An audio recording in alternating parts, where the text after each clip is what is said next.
এই প্রশ্নটা সূচক লগারিদম থেকে আসা প্রশ্ন। এটাকে হচ্ছে আমরা চেষ্টা করব খুব ইজিলি কিভাবে হচ্ছে ক্যালকুলেটরে সমাধান করা যায়। তোমার কাছে যা আছে তুমি তা তুলে ফেলো। 9 to the power 2x, 9 to the power 2 alpha x plus 2 নিচে নামো -25 টু দি পাওয়ার হচ্ছে কত আমাদের x প্লাস 1, আলফা দিয়ে x এর চাপ দাও প্লাস 1।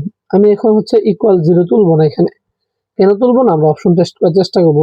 ডান পক্ষে শূন্য আছে তো, আমি বাম পক্ষে শূন্য আনার চেষ্টা করবো।